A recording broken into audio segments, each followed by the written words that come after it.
How's it going, YouTube? I just wanted to make a quick video if you were trying to decide what to play for the new season.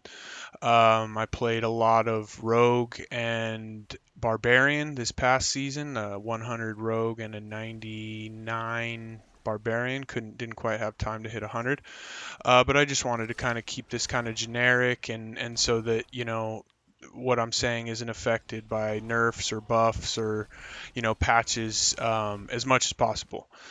So um, the two classes are essentially complete opposites. Okay, the to kind of get it started, the barbarian is very strong and has a lot of health and a lot of defense, and you're typically able to stay close to enemies and not required to play a lot of mechanics.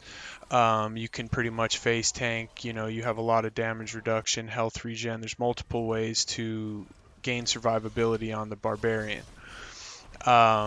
Where it lacks a little bit is the damage, right? Like you typically, by default, you're going to have more survivability and you're going to have a little bit less damage. So you're going to, as you're leveling, you'll be working more on gaining damage. And with the rogue, it's the opposite, where as you're leveling, you have the damage, but you typically don't have the survivability.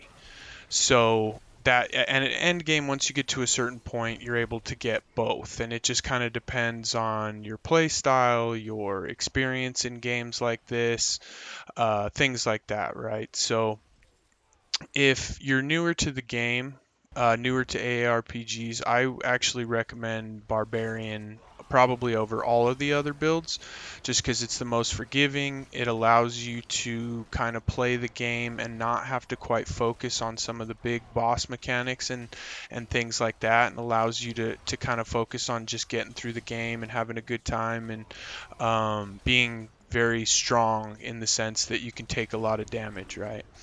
Um, with Rogue, it's you you're able to do the damage, but until you get later into the game, you're not able to essentially avoid mechanics. So you're required to play mechanics of most monsters, most bosses, and simultaneously do damage. So you're required to learn phases, the moves of the bosses, things like that, right? Where Barbarian, you're able to just kind of go stand next to him and do your thing, and you only have to avoid the big main attacks that'll one shot you. All the smaller ones and the ads and stuff like that. See, like this, I'm not doing a ton of damage here. I'm lower level, but as you can see, I can just stand there. It doesn't matter. And as we start ramping up, the damage gets a little bit better.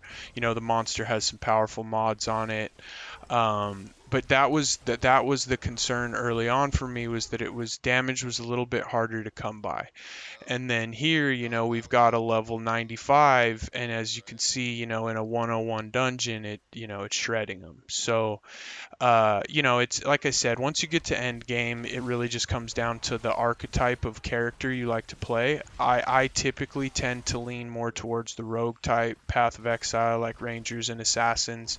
I like them to be fast, kind of squishy, and do big damage. That's typically, glass cannons, I guess, is what they're often called.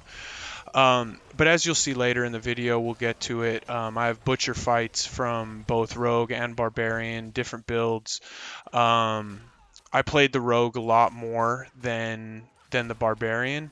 It for whatever reason, I felt like I had um, more to do, and I think that was partially just because it was so early, close to release and things like that, and they're making a lot of changes. So I'm hoping that some of the other builds feel that same way. But it really felt like you could play any of the abilities on a rogue and have it still be a lot of fun, and melee, range, whatever you're feeling.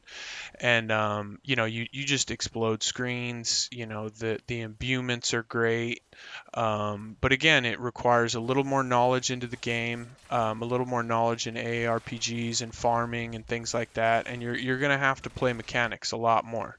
Here's flurry, and it just, you freeze everything and just destroy. So it is insanely fun, but it will take a little bit more effort, maybe a little more research, to get that survivability and really min-max a build like rogue.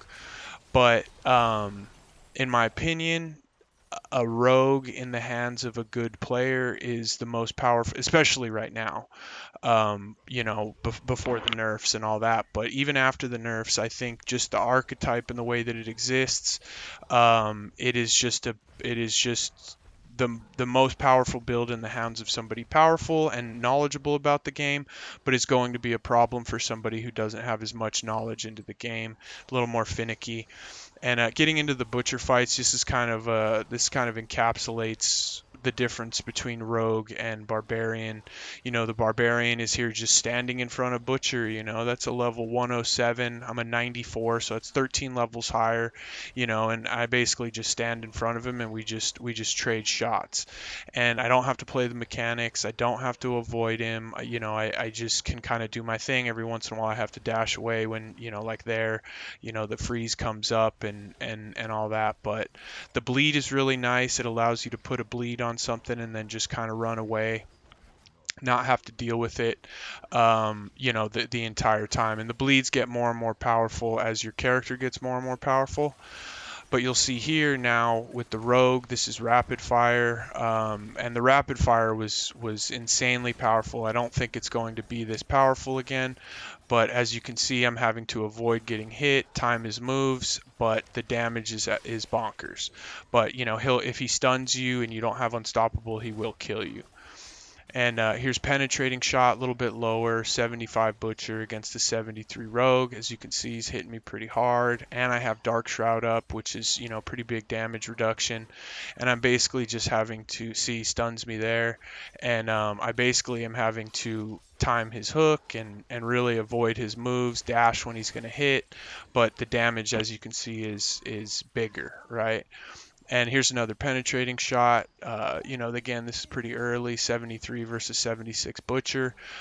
He's not doing much here, but, you know, again, you know, he hits you hard, you get some poison, and then now you know, you have to evade and avoid all of these things. So that's about it, guys. I just kind of wanted to, if you were kind of on the fence or trying to figure out what to play, this is just my opinion. I don't think one is necessarily better than the other. I have a preference, which is rogue, but that's just my favorite archetype in games like this in general.